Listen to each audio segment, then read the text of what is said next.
Welcome to the Morning Formation. I'm your host, Papa Kilo. And today we are very fortunate to have Mr. Joey Mack. He is a United States Marine Corps veteran. He is also co-founder and CEO of the Mobile Cigar Lounge, which is located in New Jersey. So thank you, Mr. Joey Mack. I appreciate you joining us today. No, thank you so much for having us, Papa Kilo. Really appreciate it. And as long as the morning formation doesn't include PT or a run or any physical things, we're good to go. That's going to be one of my questions at the end. What was your favorite part of formation, or do you have a funny formation story to tell? So I'll tell you that now, and then you can think about it because I know you probably have a few like me. Let's get started and talk about a little bit about you, your background, where you're from, and what made you join the military, and what was your experience like? No, I appreciate it, my man. So Joey Mack, aka the Smoking Panda, born and raised in New Jersey. While growing up, shout out to my mom. I grew up as an only child and a single family home, but she came from the Philippines and worked as a nurse.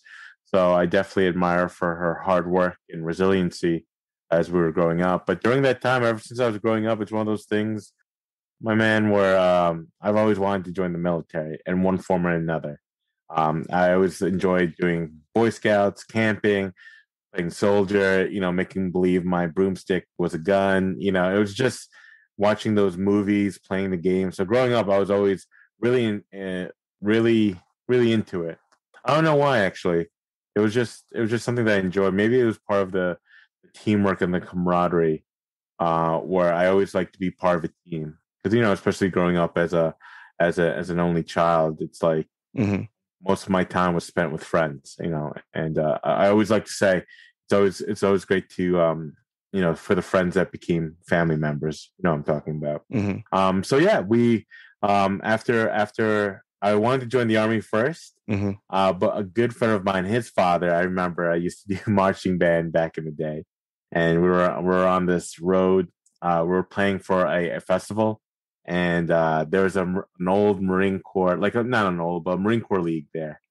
And he took me over there, and he's like, "Hey, this guy wants to join the Army." And they were giving me a lot of stuff. Like I never knew anything about the Marine Corps and nothing, but you know how Marines and that sibling rivalry. But they were just like talking all this stuff, and then towards the end, they were just telling me why they love being a Marine. And then I remember at the end of that day, I was like, you know what? His name was Joe, my friend's dad, and his son. So he was a Marine, and his son became a Marine. And he goes, I went to him and was like, "Hey, I'm going to join the Marine Corps." So yeah, I did the Puli thing, and 3 days after I graduated high school, I went straight into Paris Island. Came back, did infantry school as an 0311 or 11 Bravo for the Army Cats, and then I went to college. I went to an old private military school over at Norwich University. But yeah, everything has been through the military. It's been a big part of my life and definitely molded who I am today. So what year did you join? 2005. So you joined the Marines. You went active duty initially? No, so I wanted to go to college. So back then, I've always wanted to either attend the academies, or do something, because it was just what I wanted to do, become an officer and stuff. But my cousin, he was going to Norwich University, so it's an old private military school. It's actually the birthplace of ROTC, and it was birthed from a lot of the programs through West Point. But no, he was a Norwich grad as well. And while attending Norwich, I got to see him at a family reunion, and I've never heard of this school. And he goes, "Hey man, you should come to Norwich." And I actually did. I attended, but yeah, but the whole time, as some people might know, sometimes those dreams of staying in for those 20 years and becoming an officer. Yeah. When I did my 6 after college, because right when my military career ended, my college career ended at the same time, and it was just kind of like, peace out, I'm good. Like I'm tired of walking. So, so you were an officer or enlisted? No, I just stayed enlisted. Okay. Yeah, so I did do the NROTC. Okay, gotcha. A lot of those military academies, a lot of people don't know anything about them. So it helps when you know someone that has attended them before, because when I've mentioned it to friends and family of mine, they kind of look at me like I have a horn growing on my forehead. They're like, what the hell is that? Like, we don't know what a military academy is. And a lot of folks surprisingly don't understand how the service academies work. West Point, Naval Academy, Air Force Academy. And it blows my mind, man, that the information is not out there a lot more. But I recall having some friends that I trained with when I was going through ROTC, getting my commission, who were from Norwich. So I am familiar with that university, specifically that military academy. It's Papa Kilo. What year was this? When were you graduated? So I graduated from college in 2000, at the end of 2003. I graduated in the winter of 2003 because I was actually enlisted in the National Guard. I joined that in 1998 and went to basic training in 99, was enlisted in the National Guard for 4 years. And then my junior year of college is when I joined the ROTC program as an SMP, Green and Gold Cadet. Yeah. So then following my graduation, that's when I went active duty and then deployed to Iraq in 2004, 2005. Gotcha. Yeah, I'm sure we're like 1 or 2 degrees away from each other. If you need some Norwich guys, because I went to Norwich in 2006, and so I'm one of the board members there for the Norwich University Alumni Association. So I'm sure we're like 1 or 2 degrees away from knowing a mutual friend or something, especially if you know Norwich guy or gal. Is that a pretty small school, like as far as attendance wise? Yeah, pretty much. It's pretty much like a high school. It's only like 3,000 students. The campus is relatively small, but I enjoyed it. It's kind of like a nice way to get to know people. I've had some of my best memories there. Wow. Yeah, I think more people need to take that into consideration, when they're looking at universities and going to college and stuff. And I think a lot of people just don't have the information about it. And, that's really unfortunate because, for you, when you graduate, you also get the option of going into the military as an officer, right? So what I like about the university is it's kind of split, where we have a Corps of Cadet and we also have a traditional student or quote unquote civilian. So what I really like about that is because our school is based on Captain Alderman Partridge, who started the school. His term was called the Citizen Soldier. So of course, West Point was kind of pumping out cadets, especially for times of war. His whole theory is creating a citizen soldier that during non-times of war, that there'll be outstanding citizens in there, not just for the country, but for their local communities. So what I like about that is you kind of have groups of students when you're going these small, intimate classrooms that you have cadets, and then you also have people just wearing normal clothes. But I think nowadays, especially in our military, I mean, they could be quote unquote your contractors, right? Because today's type of war now is you're interacting with different minds, different cultures. So I kind of like that as the core sort of style, but to each their own, as I say. What would be nice is if we had a society that had a foundational understanding of what the military was about, even just knowing the simple ranks. There's people out there that don't know the difference between a private and a lieutenant. As a society, we should have just a basic knowledge, not in depth, but just know what the difference is. I mean, there's a big difference between a private and let's say a colonel. There's not a whole lot between a lieutenant and a private, that's for sure. And I can tell you this much, man. Like after I came back from Iraq, I was a first lieutenant. I got promoted there in country. I went as a second lieutenant, got promoted to first lieutenant in country. And because of the experience that you had, you're a lot more relaxed. You're a lot more laid back. Absolutely. But anyway, so you served in Iraq. What year was that? So I just missed you. 0809. So you said 0506? No, 0405. Oh, 04. My apologies. 0405. So yeah. So you, yeah. So I got there in 0809. Yeah, I was there right after Fallujah happened and the Battle of Mosul, which is what part of Iraq were you in? So I was in AO West in a place called Akashat. So we were in a fob there. So at that time, we were babysitting 2 towns. It was Akashat and this other small town. So we're in an abandoned train yard. And there was no more than at the fob, like 150 Marines. And we were about like 50 to 75 miles away from the Syrian border. So we were pretty much out there as a unit. Yeah, I was out at the Syrian border a few times. I was at a place called Sinjar. I don't know if you're familiar with that. That sounds familiar. Sinjar, yeah. And then a lot of the things that I experienced action-wise it took place in Talafar, near Fob Sykes. That was like the Wild West back then. But I'm sure things change like every year, man. Like the year before, correct. The year before I got there, before Fallujah happened in Mosul, from what I understood from the unit before us, they explained that you could go into town and not have up armored vehicles. And that to me was wild, because when I got there, we convoyed for like the first month with ghetto metal, I guess is what they called it. And it was just steel that we welded to our own vehicles. And then it took about a month or so for us to get all the up armored, like level 3 stuff. But Gotcha. But yeah, I am familiar with the Syrian border. You know what? Anytime I hear anyone that goes there, like around the 04 to 2007, Yeah, the beginning and middle of 2007, there's definitely like a lot of stuff that was cracking. Like when we got there, as you were saying, like different years were, like you were saying, in 2001 to 2003, it was okay, and then 2004 to 2007 was like the hot spots. Yeah. And then when we got there, we were more of the policing, like making sure that, we were acting as the police force, and hopefully like doing. Did you do a lot of training? A lot of instructor training for the Iraqis? There was a little bit, not as much.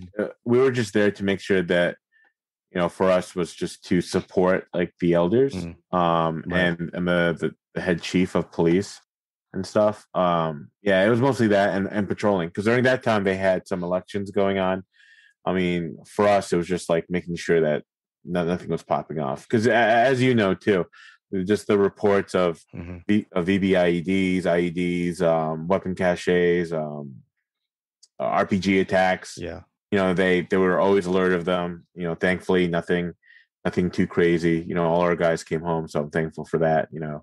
But being a grunt unit, you kind of want that action, but at the same time, it's like, are you willing to sacrifice like a friend or two? You know what I'm saying? Yeah. So I think that's kind of like the double-edged sword that we did. So, but thankfully, a lot of the Marines I served with, they did an awesome job of finding those weapon caches, clearing it out, just creating that relationship as when we were there. So, I will say this: prior to deploying and after my deployment, I found a whole new level of respect for Marines, and it was because whenever I worked with the Marines, it was they were doing a lot of the dirty work that the Army was doing. And I think that in garrison, we poke each other and this and that, but when you're actually downrange and you're digging in the dirt and you're actually doing the dirty stuff, man, it's like I gained a whole new level of respect for Marines. And I think Marines gained a whole new level of respect for us as well. And it changed like my perspective on how much the Marines get involved, when it comes to war. Kudos to you and being out there near the Syrian border, because like I said, when I was there, it was pretty wild, man. I actually hit my first IED out there when I was driving out to Talafar, and I can tell you, it was like every night it was like Merry Christmas, like going through the city. So yeah, so hats off to you, man. Want to talk about your transition out of the Marines. So when did you get out of the Marines? 2011. 2011. Okay, and what was that like? I was very fortunate. Since I graduated high school, for those 6 years, all I knew was, I went to military school, and even though I wasn't active duty, still wore the uniform, started to get up to PT, ROTC, and then being deployed to Iraq in 0809, went to countries like Mongolia and Norway during my time through school. So everything came to an end in 2011, and I was very fortunate because my roommate at the time, his father owned a company. And, and then we could stem this into entrepreneurship. He was the first person that actually talked to me about being an entrepreneur. He took me under his wing. I started, that's the first one, the first real jobs.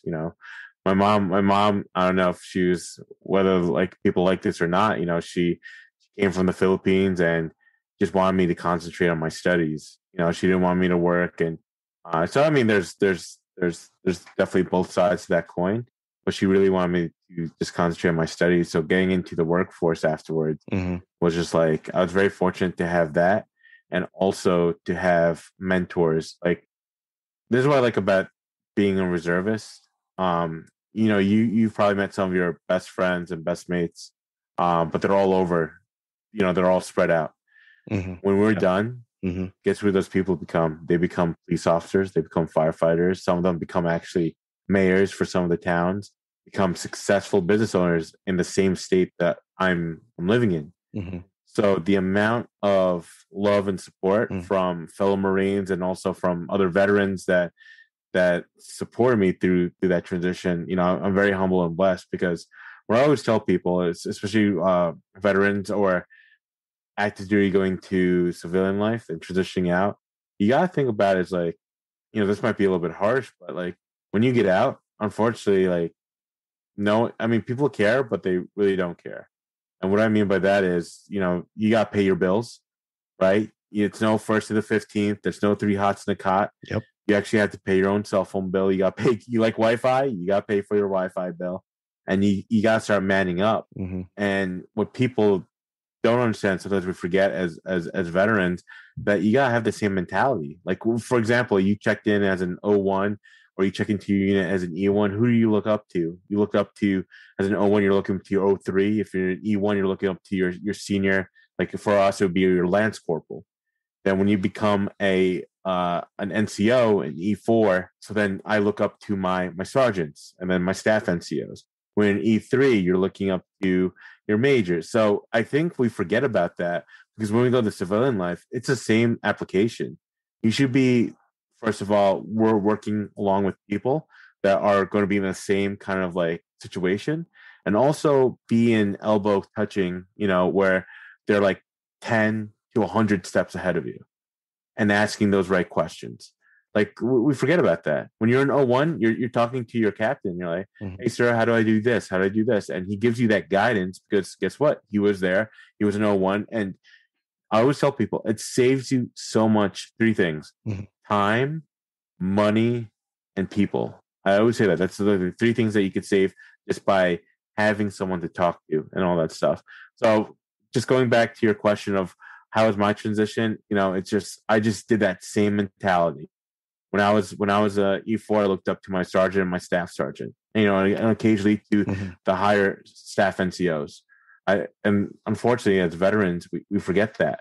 It's like we think we walk around, Mm-hmm. and it's like the world owes us everything. You get slapped in the face really hard. Mm-hmm. Guess what? You got to pay your taxes. You got to get a job. It's not Mm-hmm. it's not like we are in the military. And I think that's where I find like a lot of veterans have that hard time transitioning. Is one is obviously kind of like talk to people ahead of you, like get mentorship. Mm-hmm. Two is kind of like you gotta put your ego in your back pocket. I've met some vets who are like, Mm-hmm. hey, I did this and that. I'm like, listen, bro, that person that's listening doesn't even know what the hell you're talking about. I do, Yeah. because I understand, like you and I, we could chat and we understand each other. Yeah. There was a third person here that never served in the military. Mm-hmm. Yeah, I mean, they'll say thank you for your service, but they really don't know what you went through. Mm-hmm. Like us talking about Mm-hmm. you going on patrol, seeing Christmas lights, like you and I would laugh. Yeah. We're a little sick in the head, right? Yeah. But we understand each other. Right. We understand each other. Them, they're like, Right. what are they talking about? Christmas lights? Right.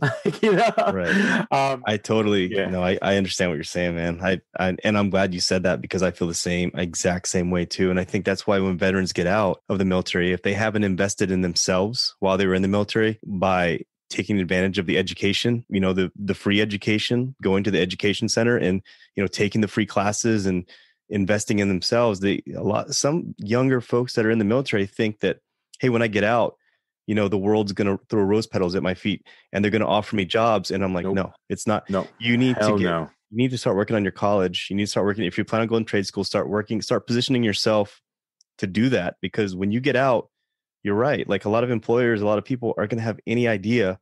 And it goes back to what I was saying earlier, like the difference between a private or specialist versus like a lieutenant or a captain. Like there's people, it sounds crazy, but there's people out there that have no idea what that means. And it's just like, oh, okay, yeah. So thank you for your service, but I'm glad you say that, because I used to try my hardest, especially as a platoon leader, XO. And when I worked at the S3, I tried like hell to get the younger folks to understand that. Like when you get out, I plan on staying in for 20 years. Well, sometimes you can't stay in for 20 years. Right. You blow out your knee or something medical happens to you or whatever circumstance, you're out on the street now.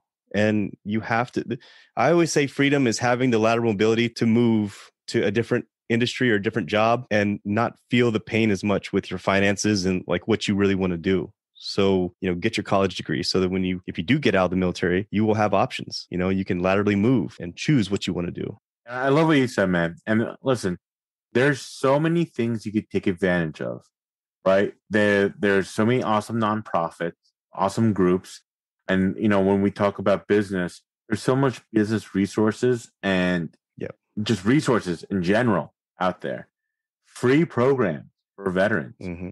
The thing is, they can show you the door, but you have to walk through it. Right. And so when I talk about no one owes you a damn thing, like they're not gonna, there's some that are, everyone's situation is different. I'm not saying this is for everybody. Like, of course, Yeah. you and I, we know that there's a couple of our brothers and sisters that are going through some rough times. I'm not talking about, I'm talking about the general mass in general, right? Where you are, you're sound and you're able to make decisions. Mm-hmm. And that decision not to walk through those doors, Right.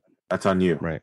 Like, they're not going to be like, hey man, come here and let me, we'll help you plan your stuff. I always tell vets, I'm like, oh, listen, you got to do the work. You can't, no one's going to, if you think people are going to give you a silver platter, dude, that's going to be the hardest slap in your face. And guess what? You're going to be in the same position you are now 5 years from now. No question. And that's the one thing I felt like when I was a platoon leader that they didn't talk about was mentoring your platoon. And so for me, when I was in charge of a platoon, I always felt like the 18, 19, 20-year-old, young adults that were there, it was my job to try to push them into taking advantage of the education every week. Every week I would ask them, hey, so did you go to the education center? Why not? Like, what I would really hit them up, and during my whole time of being in charge of a platoon, I think I was only able to get through to maybe 3 or 4 people. And, maybe more down the road, but immediately like get them to the education center, get them, because at the end of the day, you've got 18, 19, 20-year-old and the first time away from home, they're getting a paycheck. They're probably living in the barracks with other 18, 19, 20-year-old people. And, what's to do on a Friday, Saturday night? Dominoes and Bud Lattes. Right. Bud Lights. Right. Reruns of the Golden Girls, right? Or something, right? Yeah. No. Nothing good happens, around the base on a Friday, Saturday night, and that's the thing is, as a platoon leader, I felt like it was kind of our job to help the younger folks make better decisions. And that's what I always tried to do. So correct. No, man, I definitely, what you said resonates with me because I feel the same way, man. I say it all the time. So, what, Papa Kilo, it's, it's funny, like civilian, that's why I like talking with our community, because we have some level of resiliency, mm-hmm. where if I talk to another veteran, I'm very straightforward with them with that. Mm-hmm. And we get our civilian counterparts, quote unquote, like, oh, that was like harsh. I'm like, what's harsh? Mm-hmm. They get homeless. That's harsh. Or not giving that advice right to them. Sometimes, we all went to boot camp in one level or the next. So that's when people say like that's harsh, I'm like, what's harsh? That person suffering depression, that person going, having suicidal thoughts, that person who has medical conditions and never gets to go to the VA because they think that they're fine. Like, that's harsh. Yeah. Me walking up to them and be like, bro, you gotta do it. You gotta do it. Listen, we'll be there to hold your hand, but the second where you're just like, F this, blah, blah, blah, or no, they should come to me. Like, all right, man, you're just gonna hit the wall running. And that's why when going back to our conversation of when you're that E4, when you're that O1, and you're just looking up to your mentors and looking up to those senior enlisted, and you and I know, man, like there's people out there mm-hmm. where leaders where, man, you would break down the door and honestly mm-hmm. probably give your life for, or I would say for the most part, definitely give your life for. Yeah. Right. And there's some people out there that you meet and you're like, man, I wouldn't follow this guy to McDonald's. You know what I'm saying? Yeah. So those leaders that we meet in our life, follow them, and emulate those people, because they're the same people that are doing well in life in general. So to me, man, like there is no price you can put on that. I mean, helping other people, for us, and hopefully you can see where I'm coming from. What I love about the military, it's a fast track on leadership. Because in corporate America, for the most part, you're probably going to have the same boss, or it's probably go up like this, where it's going to be the same people. Like, think about your term, how many leaders you came across by.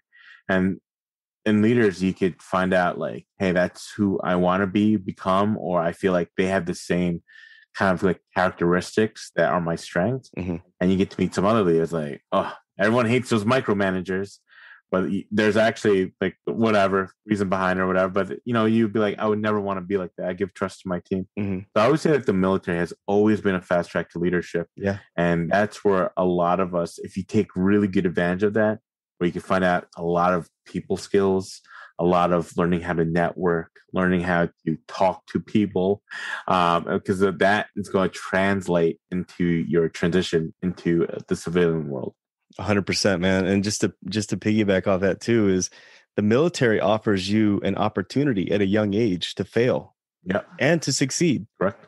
And I think that is extremely important because, out in the civilian world, you're not given the keys to the door that will allow you to fail or allow you to succeed. And you learn at a very young age to, when you do have those failures, to turn them around into blessings that happen because you were able to pivot yourself and still progress forward no matter what. So, I mean, you and I know, we've all been in trouble before, especially in the military, for doing dumb stuff, right? But at the end of the day, you take that situation and you take what happened to you and you flip it around into a positive thing. And you remember the people who went to bat for you, people who believed in you. Absolutely. And you don't let them down. It definitely is. What you're saying is quite an experience. I love that it's a journey for us. Not a lot of people go through it. I don't know if you've ever seen that picture where it goes, imagine being 18 years old and writing your will. Like that is just in itself, or 21 years old. Mm-hmm. Or for a lot of college students, 21 is like a big year. Being a 21, 22-year-old brand new spanking lieutenant, now you're in charge of 30 lives in your platoon. So it's kind of like powerful, but at the same time, that's where you learn a lot about yourself, and that's what I attribute a lot of my strengths and successes through. That was because at 18 to where the math is of when I got out, that's where it came from. Being 18 years old, doing that, being 21 and deploying to Iraq.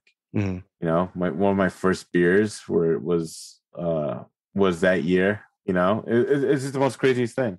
Yeah, man, it's definitely refreshing to talk to someone that has the same type of mentality. Because when I go out here and I see a young person that needs a little bit of mentoring or just a little bit of talking to, a lot of times, my fiance would grab me by the arm and she'd be like, why are you talking to him about that? Why not? Like, this person has told me that they're going to join the military. So I'm going to ask them, why are you joining the military? Like, where are you going? What are you thinking about doing? Are you planning on doing education? Why not have that conversation with someone? Like, if it's going to get them thinking and help them out, why not? Yeah. It's always refreshing to talk to a fellow veteran who acknowledges the importance of leveling other people up too, man, and helping each other out. And in that new app that we have, the Clubhouse, it's nice to get in there into the Veterans Network specifically and actually speak to other veterans and listen to their stories too. And for the most part, everyone has the same type of mentality. Very thankful I was able to jump on that app and network with folks like yourself. I'm looking forward to meeting a lot more veterans down the stretch. But so I want to talk about the business, man. Like, what inspired you to get the Mobile Cigar Lounge launched and moving? So just going back to Iraq, back then, for some of us, smoking cigarettes was a thing, right? And we have a famous phrase, smoke them if you got them. Mm-hmm.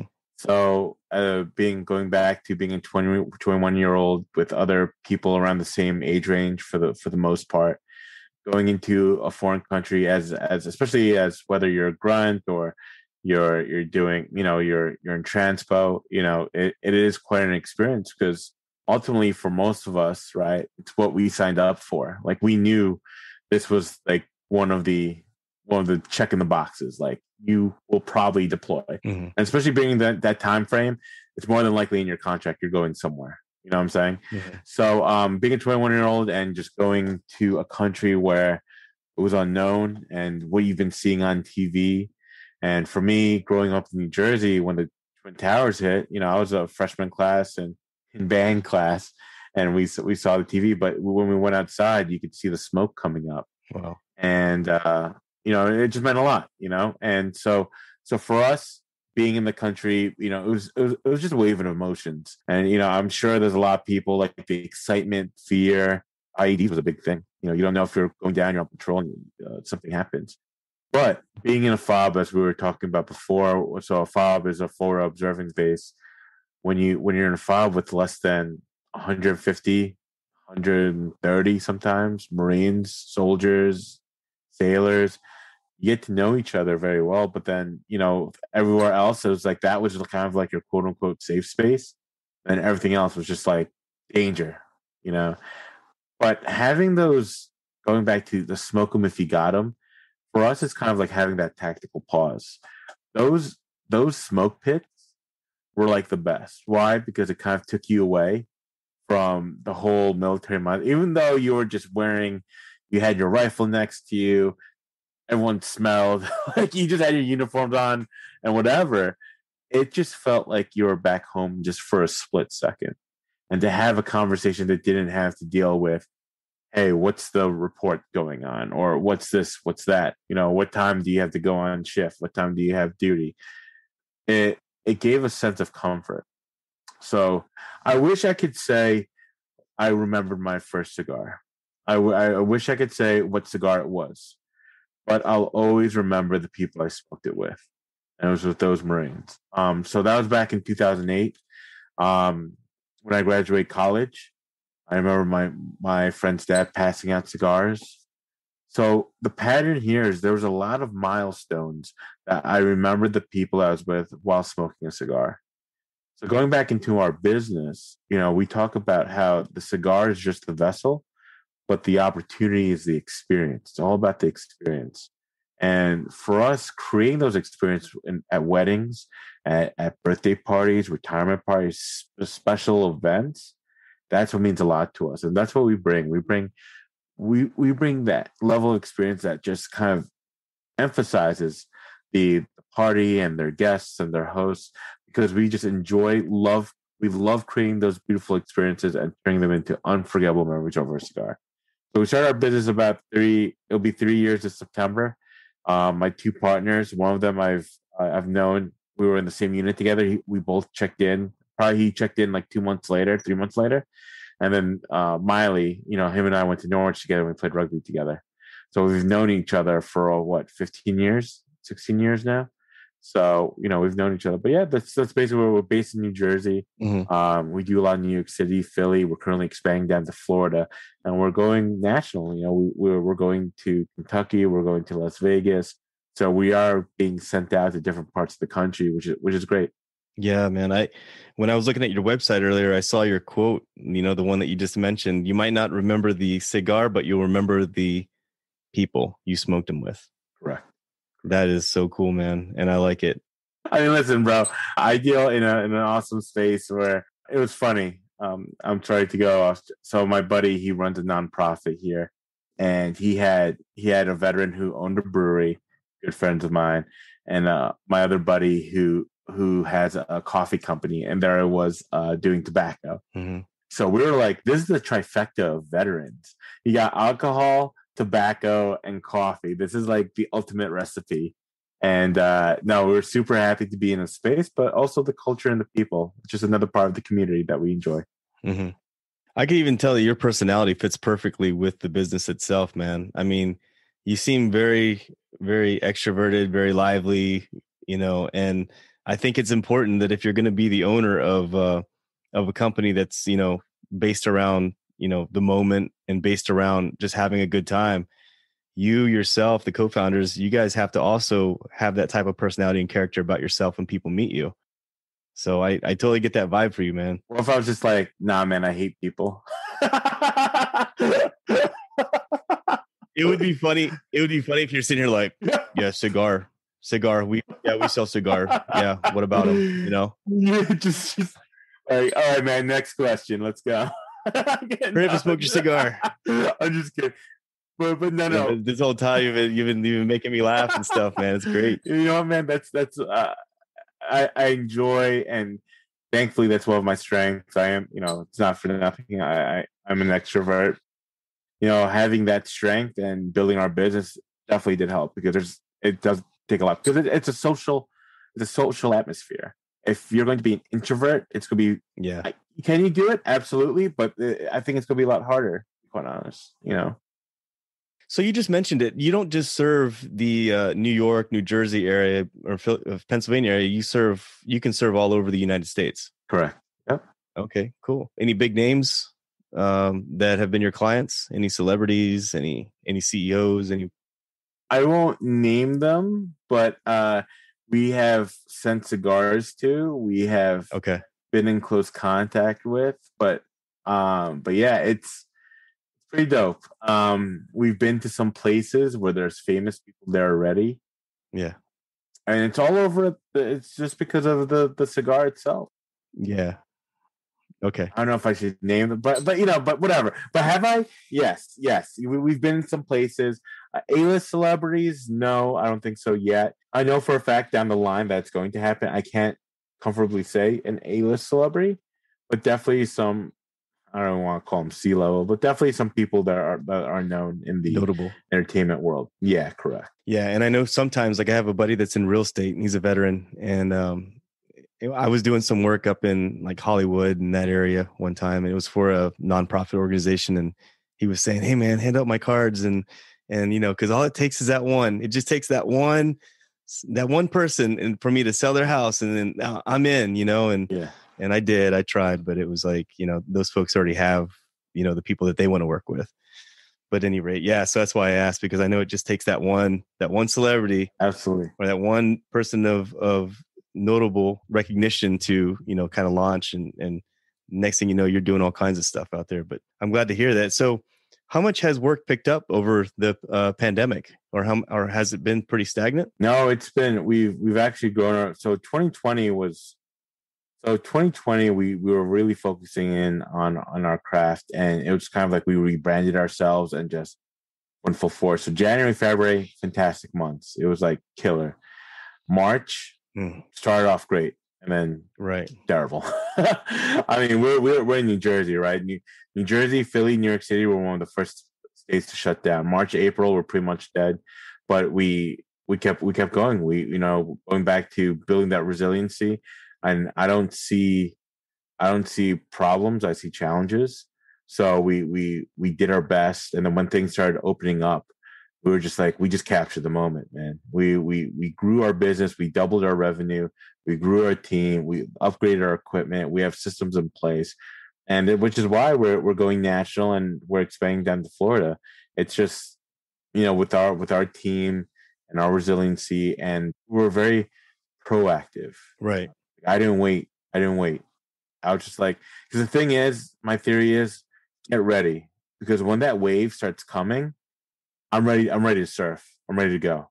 I'm not that person that's just like, oh, maybe I'll think about getting the water, or let me try and get like I'm taking my lessons now, and I'm when that wave comes, I'm riding it. Yeah. I'm not waiting. Yeah, I'm not waiting, because that's how it is in business, and that's where you see a lot of successful people. They're not reactive, especially being in the military. You're not trying to be a reactive force. You're trying to be proactive, trying to stop before the boom. Right. Or there's a famous saying, like, before the boom, what can you do for that? You kind of like stop those things. That's being proactive. Mm-hmm. So yeah, it's kind of like doing your battle drills before you actually hit the IED, or you actually take on fire. Like, you're doing your battle drills. So you took 2020 where you rebranded yourself. You sort of, worked on your battle drills, I guess you could call them, and you refined your business, man, and came back out when stuff started opening up. You were ready to roll. Yeah, and that's a great correlation. Getting the battle drills. Do our battle drills fun? Probably not, but you just kept doing repetition, fine tune. When that wave opened up, maybe we're going. Yeah. And that's just back to that's from basic training, and that's why I always say, don't forget, especially to the veteran entrepreneurs or even veterans that are moving into that space, don't forget where you came from. Right. That's where it comes from. Yeah. And I saw on your YouTube, you also did you do the veteran Shark Tank? Yeah, we did some veteran Shark Tank over here in Philly. We did some awesome stuff. I mean, we didn't win. We were like one of the competitors there, but that was a great experience. And you know what? I met some incredible people. I got my fill. That wasn't. We didn't just say, "Oh, we lost." Like, we ask questions like, how can we do better? And we just keep going. So I want to ask you this question. What's one thing that you wish you knew back before you joined the military that you know now? Start planning. Yeah. Yeah. Start looking further than the tip of your nose. Correct. What I mean by that, can you imagine? You ever hear that question? Would you ever go back with all the knowledge that you had now and just go back as a 21-year-old? I always say, imagine if you knew about investing. Oh yeah. Imagine if you knew about putting the right eggs in the basket. You know what I'm saying? How much further you would be. I mean, listen, I'm very grateful where I am in my life. Mm-hmm. If I had to redo it again, I'll be like, I'll probably like 10 times more. But you know what, man? That's humility. That's part of the journey. But yeah, that's something I would say is start planning, because there's things in a plan that you could have done so much faster if you had a plan. Yeah. And if people spend too much time trying to figure out what precisely and specifically they want to do. And the way I always describe it, especially to younger folks, is this: it's like an azimuth. You don't have to necessarily have a very clear vision of what you want to do. Just start walking in a direction. And as you walk in that direction, different things are going to present themselves to you. But if you're walking in place, nothing's going to present itself to you. You start walking in a certain direction, whether it's you go to trade school, go to college, go to the military, you're walking in a direction. And as you walk in that direction, things are going to say, hey, would you like this? Would you want to do that? And you can say no. As you walk down that azimuth, things start to clear up for you. If I were to ask you back when you were 18, 19 years old, hey, plan on owning a mobile cigar lounge someday? Yeah. I mean, nobody, you don't know. Your experience in Iraq is what created the whole inspiration behind the business, it sounds like. And I didn't go to school for business either. Like I grew up in a town where I don't know anybody whose parent was a business owner. My mom, God bless her, worked 2-3 jobs every day. Like I never knew anyone who was a business owner. I learned about business when I graduated. Yeah. And that was just barely. It was just because my friend's dad, when he started talking to me, a lot of things started resonating. I'm mentoring these kids who go to a private school for entrepreneurship. What they're learning now, I was like, man, if I had that knowledge, and they're like, 16, 17, I would know where I'd be. Like I said, I'll probably be like a lot further ahead, but I don't want to take away from my journey. But man, what they're learning now is incredible. Yeah. Incredible. And I think a lot of that might be attributed to folks like you that are paying it forward. Correct. I mean, you just said that you're mentoring them. I know that back when I was going through school, it didn't seem like there's a whole lot of that going on. Or if you were lucky enough, you had someone to kind of mentor you and push you in the right direction. Correct. It kind of leads to my next question. What advice would you give a veteran that's looking to pursue a business after serving? So going back to even transitioning, 1, no one owes you a damn thing. You got to do the work. 2, put your ego in your back pocket. Just because you're a veteran doesn't mean that you can own your own company. 3, find a mentor. There's a lot of mentors out there that are be more than willing to help. And 4, look at the research. I think nowadays is the best time to own your own business. Listen, I had a question about service disabled veteran owned small business from my friend. Instead of looking all that stuff up where you could be engulfed in the government website, I went outside the Venturepreneur tribe on Facebook. I said, hey, does anyone have any input on this? Someone said yes. I DM'd them, asked 2 questions, done, and moved along. I think today is one of the greatest times where you can open up a business. People now could go on their phone. That's why it's kind of like hard for me to sometimes ask questions, because I don't want to waste anyone's time. Because I could just go on Google. But if it's a very technical and stuff, I like to hear people's opinions on how that works. So yeah, those 3 things. 1 is no one owes you a damn thing. Yeah, and that's just being serious. But that's where your training comes into play. Your resiliency and being able to be able to push on. Right. 2 is put your ego in your back pocket. Mm-hmm. Become that E1, become that O1. Learn from your senior enlisted, your senior officers.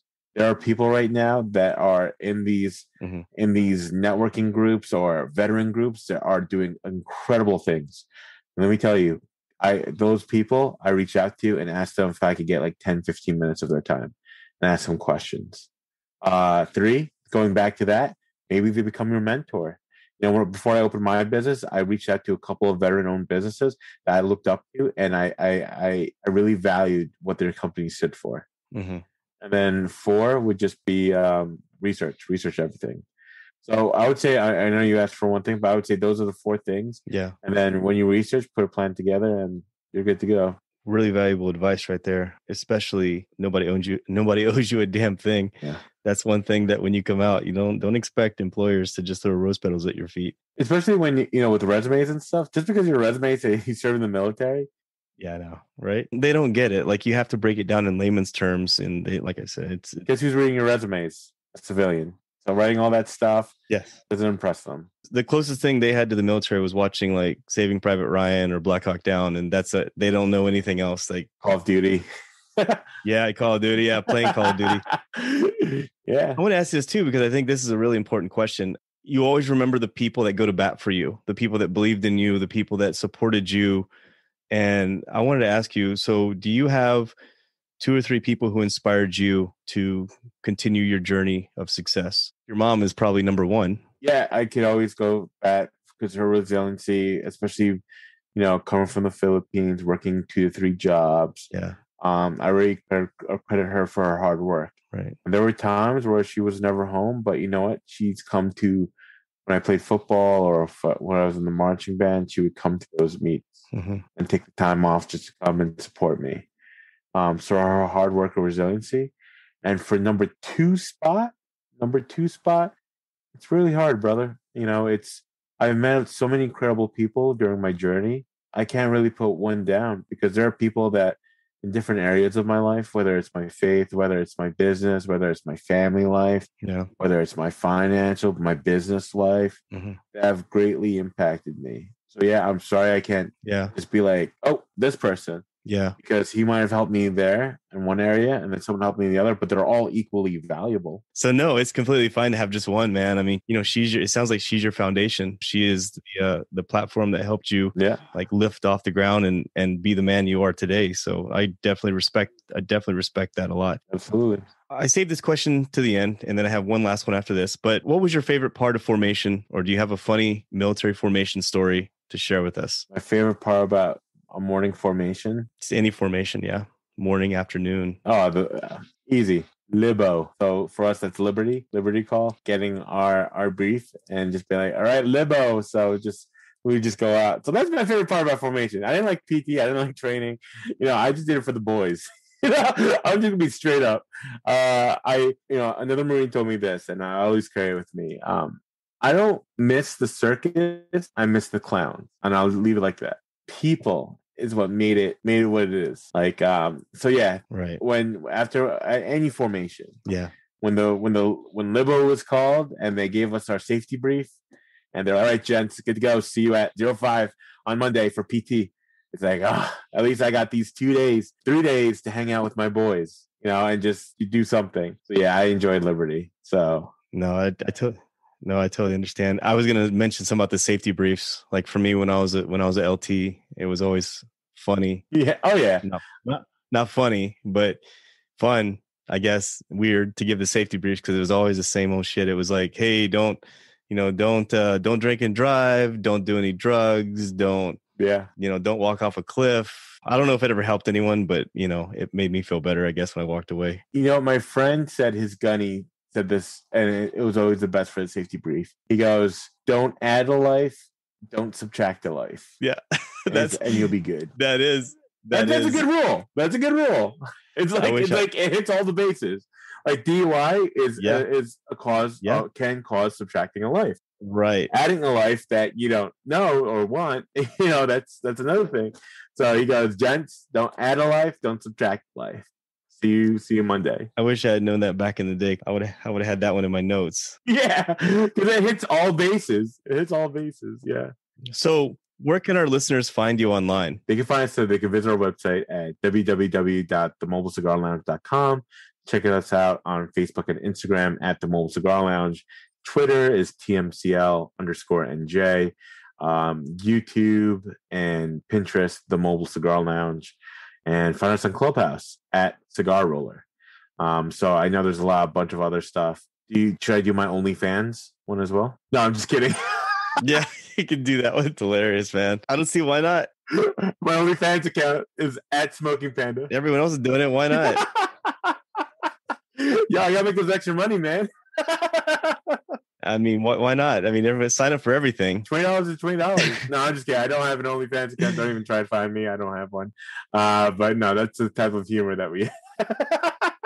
Yeah, no, man, I get it. It's hilarious. So I'm going to also put in the description, I'll put all those different links in there as well. So if anyone listening is interested, I'll put that on the Facebook and I'll put it on my Instagram as well. And you'll find it on the podcast description. No, I appreciate it. Mr. Joey Mack, I appreciate you taking the time to talk to us today. Was there anything else you wanted to add? You know what? Thank you, Papa Kilo, just for being here, giving a platform for not only myself, but fellow veterans to share their stories. I mean, this is why we do it, right? And the reason why we do this is you don't know if someone's listening right now and they're like, wow, I want to be like that person. I want to try and do my best. Maybe I should do better. So thank you again. That's why I don't mind sharing my story at all, because somewhere out there, someone's kind of thinking to themselves, what should I do?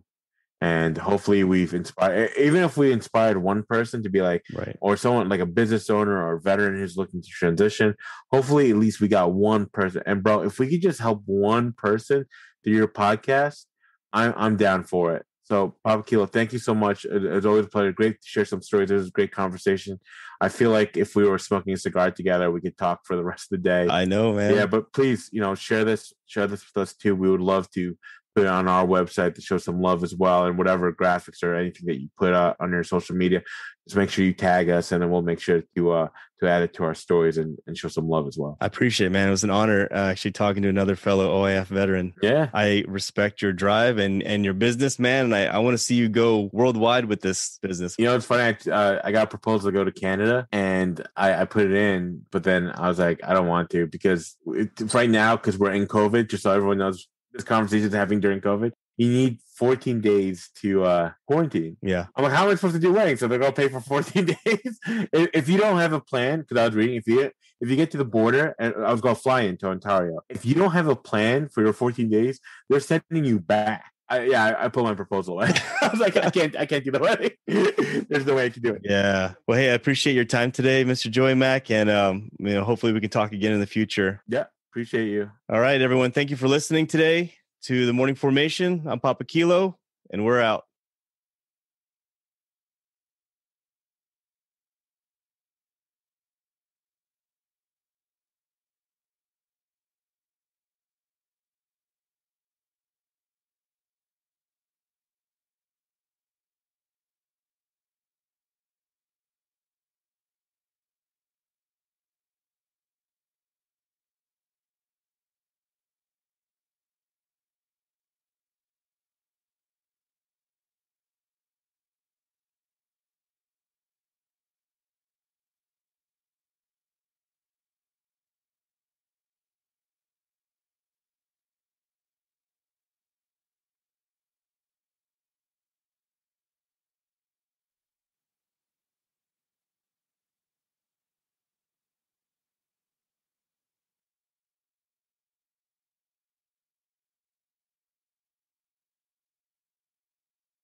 Yeah, appreciate you.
back.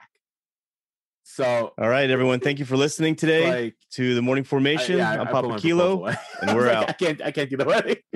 There's no way I can do it.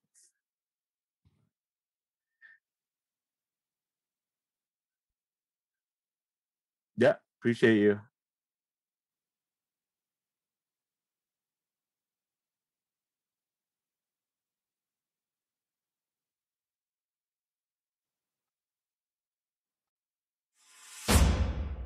You've been listening to the Morning Formation podcast.